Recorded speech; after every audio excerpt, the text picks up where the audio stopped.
إن الحمد لله نحمده ونستعينه ونستغفره ونستهديه ونتوب إليه ونعوذ بالله من شرور أنفسنا وسيئات أعمالنا. من يهده الله فهو المهتد ومن يضلله فلن تجد له وليا مرشدا.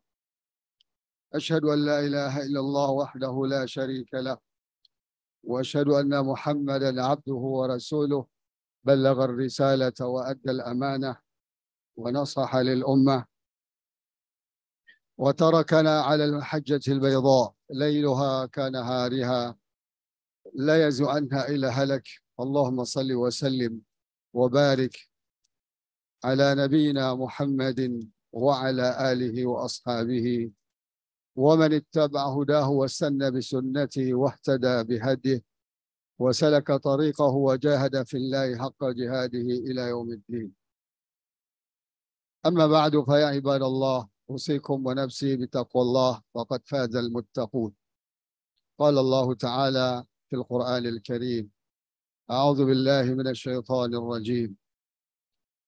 يا أيها الذين آمنوا اتقوا الله حق تقاته ولا تموتن إلا وأنتم مسلمون.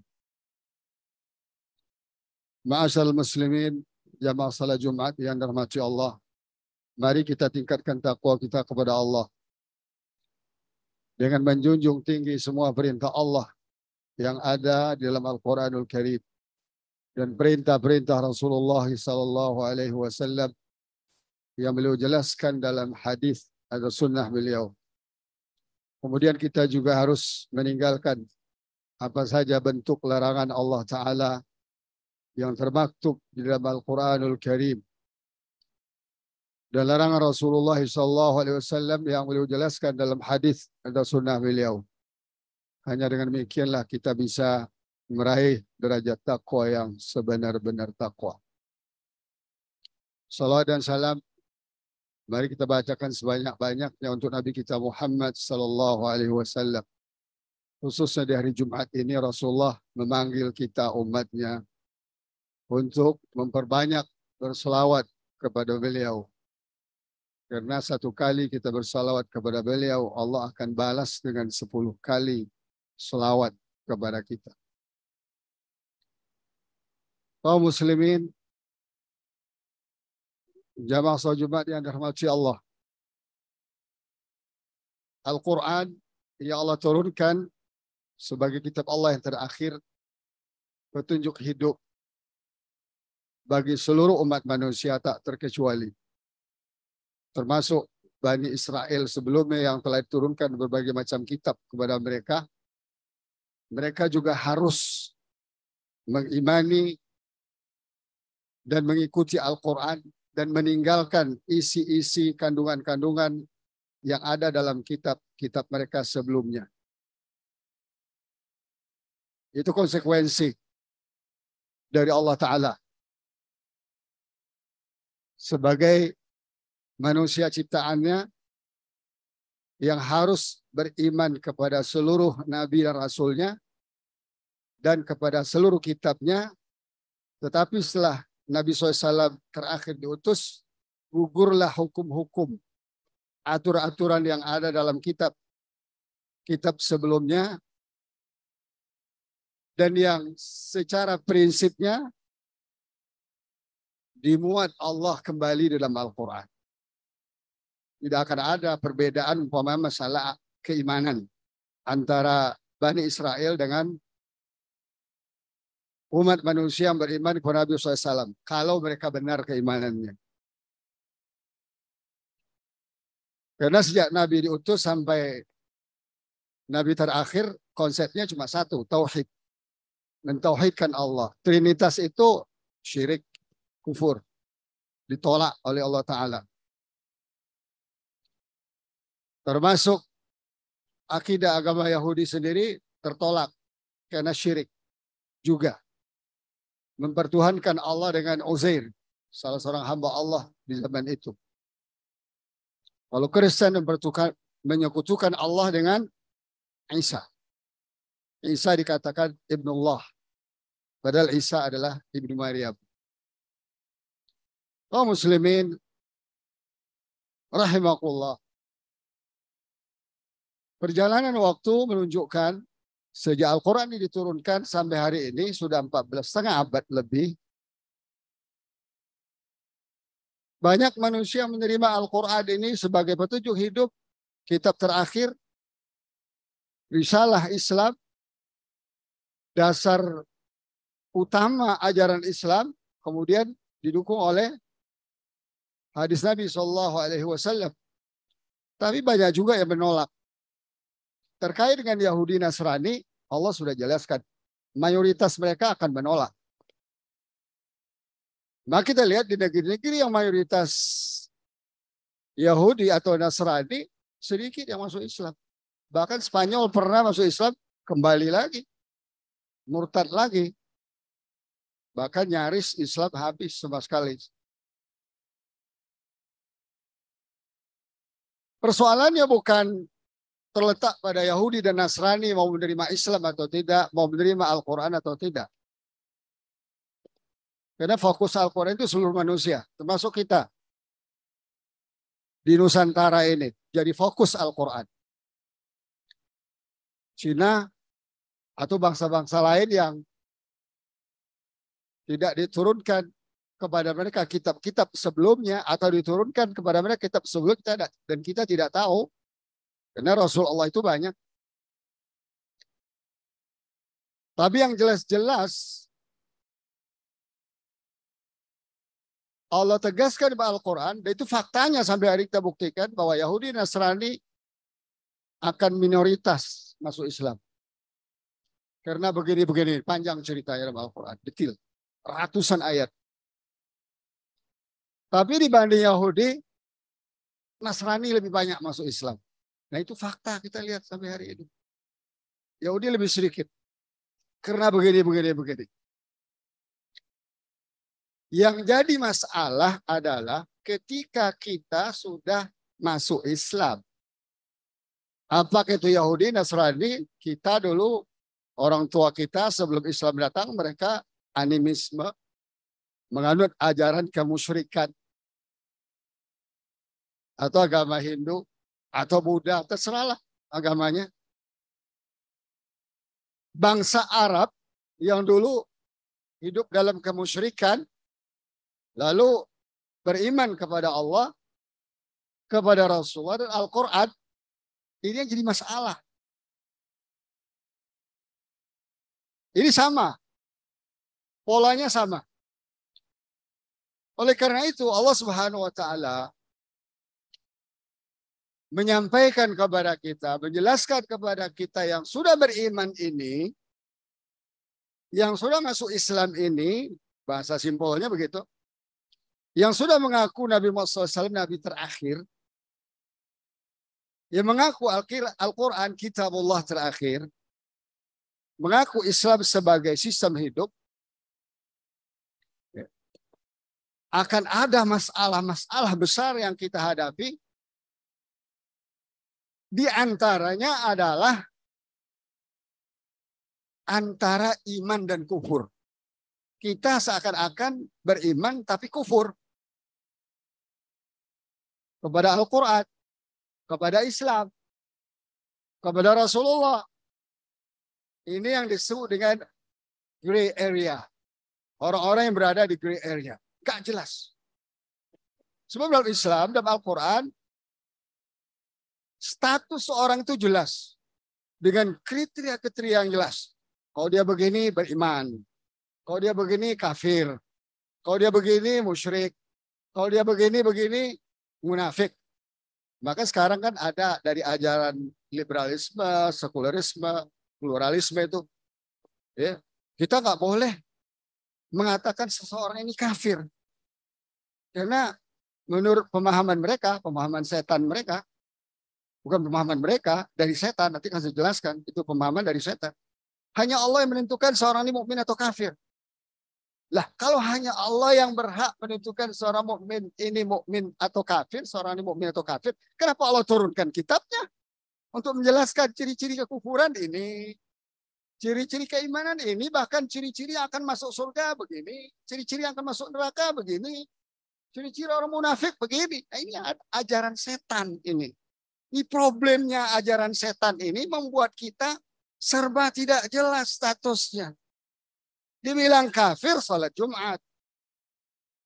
Sholat seminggu sekali. Dibilang kafir sholat 2 kali setahun.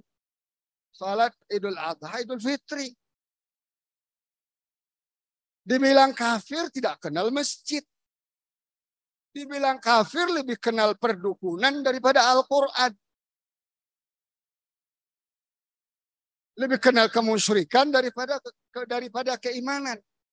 Lebih kenal ajaran-ajaran lain yang sesat, setengah sesat, ketimbang ajaran Islam. Ini problem. Kaum muslimin rahimahullah.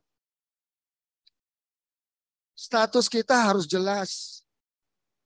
Al-Quran diturunkan diantaranya untuk menjelaskan status kita ini siapa. Apakah kita benar-benar al-mu'minuna haqqa? Orang-orang mukmin yang benar kepada Allah, kepada Rasulullah, kepada Islam, dan seterusnya. Konsekuensinya diucapkan, diyakini, dan diamalkan. Atau kita ini orang yang serba nggak jelas. Dibilang Kristen, hidung pesek. Dibilang Yahudi, kulit sawo matang. Ingat, agama Kristen, agama Yahudi itu hanya untuk keturunan Bani Israel yang mereka ciptakan. Bukan Allah yang ciptakan, mereka ciptakan. Rasisme, kenapa terjadi di negara Eropa, termasuk di Palestina yang sekarang dijajah oleh Yahudi? Rasisnya luar biasa mereka itu. Tidak akan pernah mengakui seorang itu Yahudi, walaupun sudah menyembah kepada Yahudi.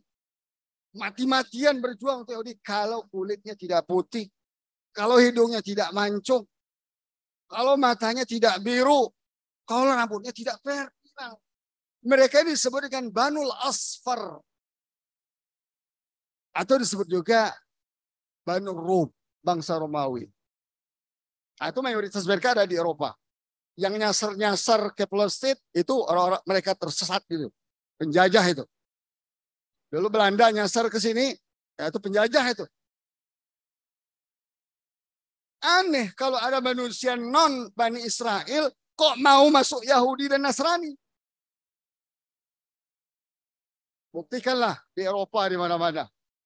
Enggak pernah mereka akui itu. Lalu kenapa mereka dukung Romawi, Roma, dukung kristenisasi di Indonesia di mana-mana? Yaitu sekedar dakwah mereka untuk menyesatkan manusia. Karena saya pahami dari Al-Quran, Bani Israel ini representatif dari iblis. Kejahatan-kejahatan mereka lakukan ada semua. Yang lahir, yang batin, yang besar, yang kecil, LGBT ini mereka semua nih. Otaknya nih. Sekularisme ini. Meninggalkan rumah ibadah. Ini mereka otaknya semuanya. Memisahkan agama dari kehidupan. Dari dunia dan akhirat, akhlak. Dengan politik, dengan ekonomi dan negara, pemerintahan. Otaknya mereka semua ini. Guru besarnya adalah iblis. Representatif iblis. Berbentuk manusia adalah Banu Israel ini. Kalau mereka tidak masuk Islam. Kalau mereka mau Islam dan fa'ahsanu islamahum, mereka benar-benar baik Islamnya. Cobalah lihat. Pastor-pastor masuk Islam. Lebih hebat Islam dari kita. Pemahamannya, keyakinannya, perjuangannya lebih hebat. Dari kita yang hidup dilahirkan dalam keadaan muslim. Itu faktanya. Itu diakui juga sama Allah Ta'ala dalam Al-Quran. Nah oleh karena itu kaum muslimin rahimakumullah, agar umat ini tidak hilang statusnya, agar umat ini jelas statusnya, Allah menjelaskan dengan berbagai macam cara. Ada yang menjelaskan, berimanlah kepada Al-Quran. Quran itu petunjuk hidup. Quran itu cahaya hidup. Quran itu syifa, obat. Quran itu rahmah. Quran itu mau'izah. Quran itu zikra, tazkiratan. Bahkan Quran itu Allah katakan ruh, spirit, nyawa. orang Islam atau siapapun manusia yang tidak hidup dengan Al-Quran, sejak dari keimanannya, ucapannya, lisannya, sampai perbuatannya tidak dengan Al-Quran, seperti Al-Quran, dia adalah bangkai yang berjalan. Maka Allah katakan Quran itu ruh. Wa kadzalika auhayna ilaika ruhan min amrina. Demikianlah Al-Quran itu spirit kehidupan kalian. Tanpa Al-Quran kalian mati, bangkai yang berjalan. Lihat sekarang umat ini yang jauh dari Al-Quran ini, bangkai-bangkai yang mati. Apa ciri-ciri bangkai? Mayat, apa cirinya? Terserahlah, mau dimandiin orang, mau dikafanin orang, mau dikuburin orang, mau disolatin orang, terserah. Dia nggak bisa ngapa-ngapain. Wa ma lil mayyiti ilamu. Mayat sudah tidak punya rasa. Coba lihat umat Islam hari ini. Tidak punya rasa. Mati rasa. Tidak tahu agamanya sedang diobok-obok. Tidak tahu negerinya sedang dijual belikan. Tidak tahu ulamanya sedang dicitrakan dengan berbagai macam keburukan. Dan bahkan ditangkap, dipenjara seenaknya. Sementara pengikut-pengikut iblis dan setan berkeliaran, bahkan dibiayai dan dibayar dari harta negara. Lihat sekarang perebutan politik setan. Hanya menghadapi pemilu 2024. Kelihatan setan-setan besar. Tapi sayang umat sudah mati rasa. Tidak tahu lagi mana yang setan, mana yang mukmin. Akibatnya apa? Jauh dari Al-Quran. Makanya Allah Ta'ala berbagai macam cara memahamkan kita agar Quran ini bukan sembarangan kitab. Ikut Al-Quran, selamat dunia akhirat. Tidak ikut, hancur dunia akhirat. Tidak ada ancaman yang melebihi dari ancaman Allah Ta'ala. Dan kita bisa buktikan hari ini. Sejak Al-Quran diturunkan sampai hari ini bisa kita buktikan. Ada seorang bernama Abu Lahab atau Abu Jahal. Atau Abu Lahab dalam Al-Quran. Diturunkan di kampung dia, dalam suku dia, dalam bahasa dia. Ada seorang bernama Abu Bakar. Turun Quran di kampung dia, bahasa dia. Abu Bakar menerima, beriman, membaca, dia amalkan, dia perjuangkan. Sampai hari ini disebut namanya sebagai pejuang besar, sebagai pemimpin besar, sebagai orang besar setelah Rasulullah SAW. Tapi dengan Abu Lahab apa yang kejadian? Disebut juga namanya kehinaan, kehancuran, malapetaka di dunia sampai akhirat. Bahkan disebut satu surah, Tabbat yada Abi Lahabin. Celaka, putus tangannya, habis harapannya, tak berguna harta dan kedudukannya, tak berguna sahabat-sahabat, anak buahnya, kabilahnya. Di mata Allah, antara Abu Bakar dan Abu Lahab, antara surga dan neraka. Surga tempatnya Abu Bakar nanti, di akhirat Abu Lahab tempatnya neraka. Di dunia saja dia sudah merasakan neraka dunia. Diazab oleh Allah kematiannya. Tidak seperti biasa. Kematian orang kafir biasa. Nah oleh karena itu kaum muslimin rahimakumullah. Ternyata kalau kita juga tidak tertarik dengan penjelasan-penjelasan Allah dalam bentuk keutamaan Al-Quran, kelebihan-kelebihan Al-Quran dan sebagainya. Ketinggian Al-Quran, keunggulan Al-Quran dibanding seluruh ajaran kitab-kitab lain di dunia ini. Kalau kita nggak tertarik, ayo kita lihat sisi lain. Yaitu sisi resiko. Apa resiko kalau kita tidak hidup dengan Al-Quran?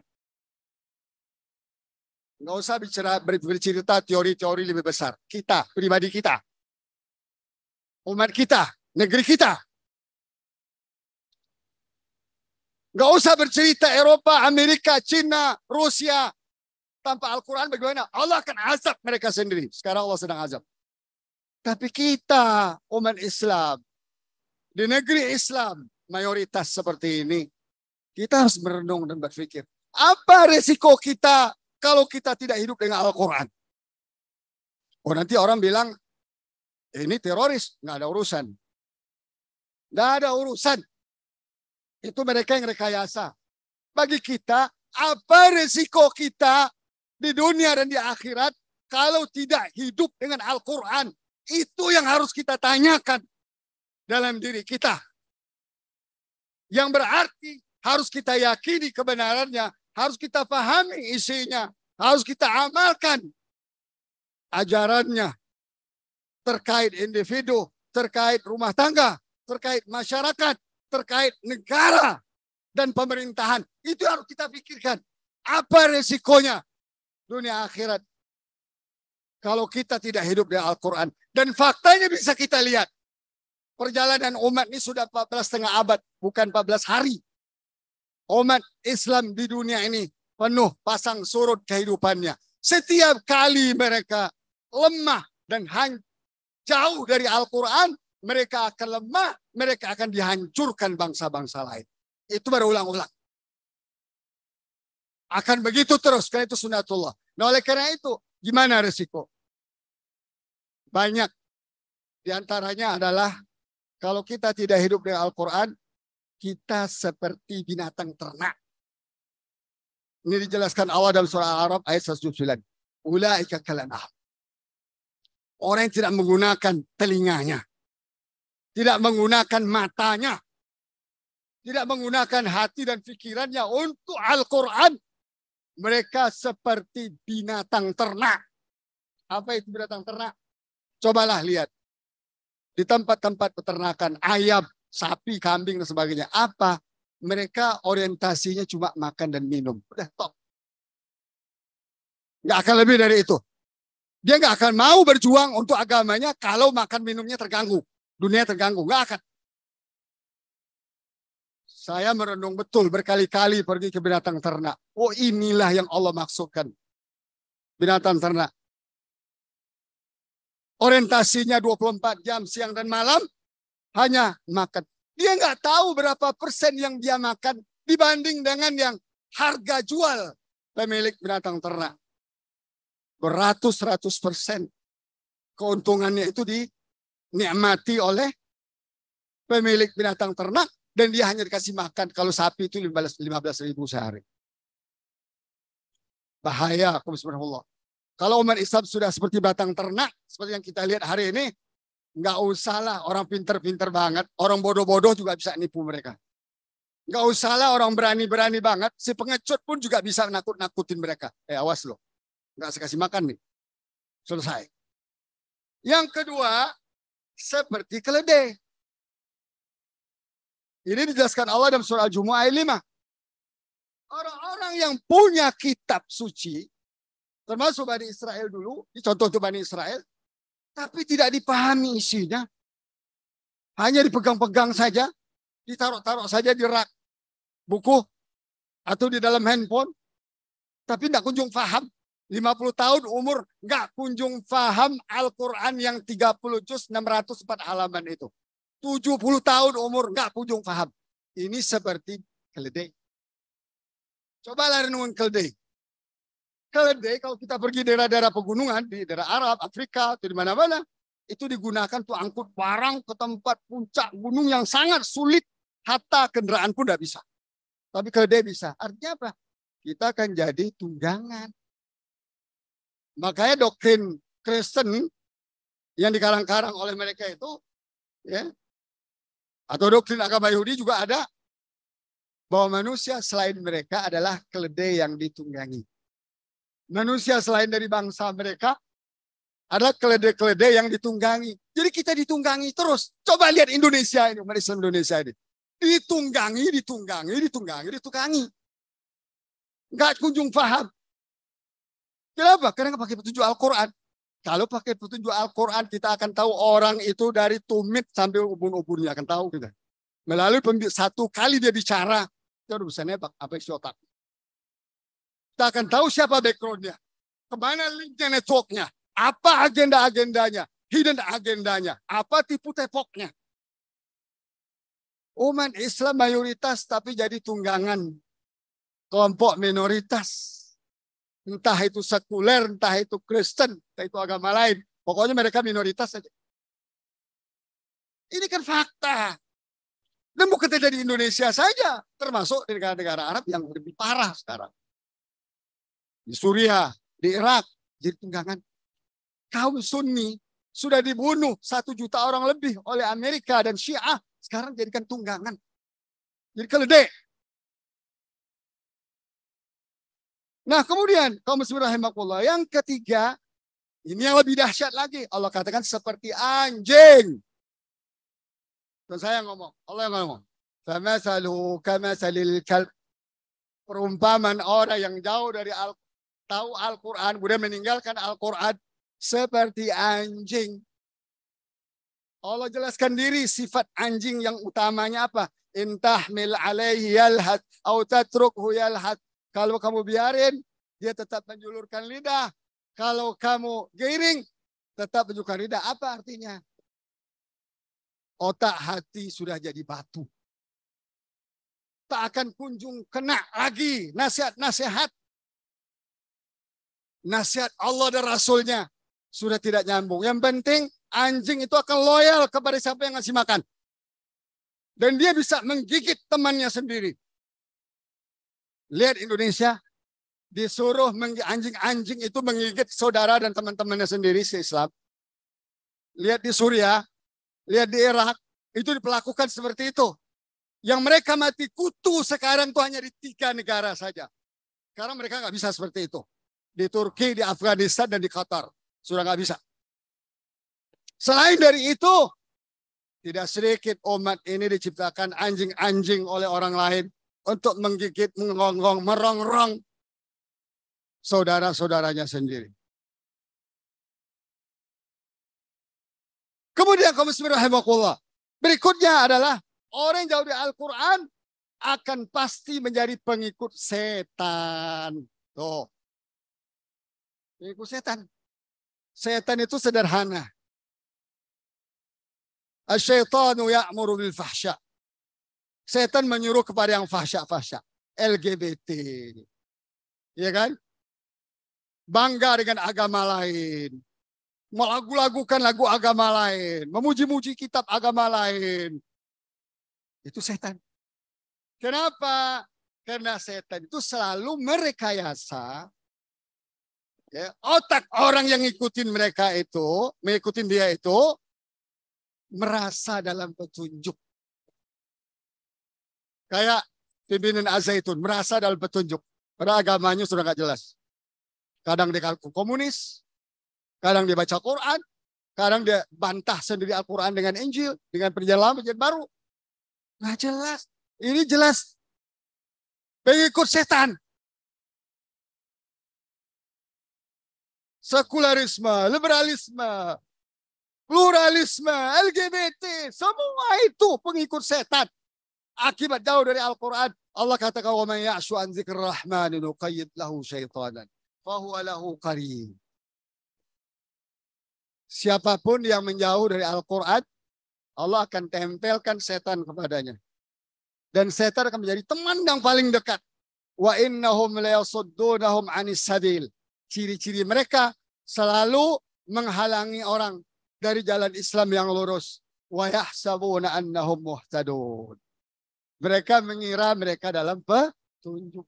Kalau ini sudah terjadi pada seseorang, khatamallahu ala qulubihim wa ala sam'ihim wa ala absarihim ghishawah. Selesai. Mau banyak apapun pengikutnya, sebanyak apapun dosen-dosen, pakar-pakar mendukungnya, di mata Allah selamat, selesai. Wassalam. Nah, oleh karena itu kaum muslimin rahimakumullah. Kita lihat seperti Rasulullah SAW katakan, Inna Allah yarfa'u bihadal kitabi aqwaman wa wada'u bihi akharin. Allah akan hinakan bangsa kaum siapa aja lah, mau Arab, mau suku Quraisy, mau suku Jawa, suku Sunda. suku Cina, nggak ada urusan bagi Allah karena semua makhluk Allah. Allah akan hinakan, Allah akan angkat derajat orang-orang yang berpegang teguh, kaum-kaum yang berpegang teguh Al-Quran, ya, dan Allah akan hinakan orang-orang yang menjauhi dari Al-Quran. Itu yang kita lihat sepanjang sejarah dan bahkan kita lihat dengan mata kepala kita. Apalagi di akhirat nanti azabnya sudah pasti. Allah katakan, وَمَنْ أَعْرَضَ عَنْ ذِكْرِي فَإِنَّ لَهُ مَعِيشَةً ضَنْكًا وَنَحْشُرُهُ يَوْمَ الْقِيَامَةِ أَعْمَى. Siapapun yang menjauh dari Al-Quran, akan saya buat hidupnya serba susah, jauh dari keberkahan. Punya harta nggak berkah, punya pangkat nggak berkah, punya fisik yang sehat tidak berkah, punya keluarga nggak berkah, punya negeri nggak berkah. Dan kami akan himpunkan nanti di akhirat dalam keadaan buta. Qala rabbi lima hasyartani a'ma wa qad kuntu basira. Ya Allah, kenapa aku bangkitkan aku dalam keadaan buta? Dulu saya dilihat, dulu saya di dunia melihat. Apa jawaban Allah? Kadzalika atatka ayatuna fanasitaha wa kadzalika al-yawma tunsa.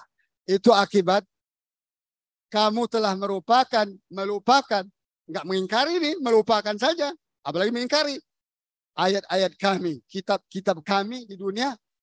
Ya, kamu lupakan yang sudah datang kepada engkau, kepada kalian. Demikian juga hari ini kami akan lupakan kalian. Oleh karena itu, tempatnya dipastikan neraka.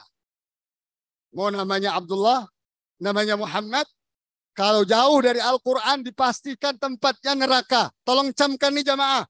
Ini bukan karangan saya. Allah yang mengatakan dalam surat Az-Zumar, wasiqal ladzina kafaru ila jahannam zumara hatta idza ja'uha futihat abwabuha wa qala lahum khazanatuha alam ya'tikum rusulun minkum yatluna 'alaikum ayati rabbikum wa yunzirunakum liqa'a yawmikum hadha qalu bala walakin haqqat kalimatul 'adzabi 'alal kafirin. Digiringlah orang-orang kafir itu berkelompok-kelompok ke dalam neraka. Sehingga ketika mereka sampai di pintunya ditahan oleh penjaganya. Ditanya lagi. Ya. Apa pertanyaannya? Bukankah dulu sudah datang ayat-ayat kami dari rasul-rasul kami yang menjelaskan dan membaca dan menerapkan secara detail hukum-hukumnya atau aturan ada di dalamnya? Mereka jawab, bala benar ya Allah. Kami nggak dengar wahai malaikat. Kami nggak bisa bantah lagi udah. Beginilah nasib. Nah, ingat, beginilah nasib. Kalau sekarang kita bisa katakan beginilah nasib, kita masih bisa berusaha besok nih. Tapi kalau di akhirat beginilah nasib, ya selesai, nggak ada gunanya penyesalan. Nggak ada gunanya penyesalan. Nah, sebelum kita mati, marilah kita balik kepada Al-Quran. Kita baca, kita yakini, kita pahami. Kita amalkan dalam kehidupan kita. Sehingga dengan sendirinya juga Allah menilai ikhtiar-ikhtiar, niat-niat baik yang kita lakukan. Ya. Dengan berbagai macam keberkahan dan kemudahan yang datang dari Allah. Dan diharap di akhirat nanti kita diselamatkan Allah dari api neraka. Jadi kaum muslimin rahimakumullah, ternyata tidak sederhana persoalannya. Tidak kecil resikonya.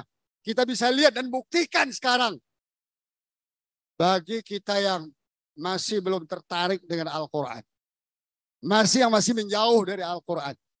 Masih yang melupakan Al-Quran. Tidak kunjung menjadikan Al-Quran sebagai sahabat setia siang dan malam. Dibaca, difahami, diamalkan. Kalau bisa diajarkan dan dihafal semaksimal mungkin yang kita bisa. Semoga Allah mudahkan jalan kita menuju Al-Quran insyaAllah ta'ala. Barakallahu li wa lakum fil Quranil azim. Wa nafa'ani wa iyyakum bima fihi minal ayatil dzikril hakim. Fataqabbala minni wa minkum tilawatahu innahu was sami'ul alim.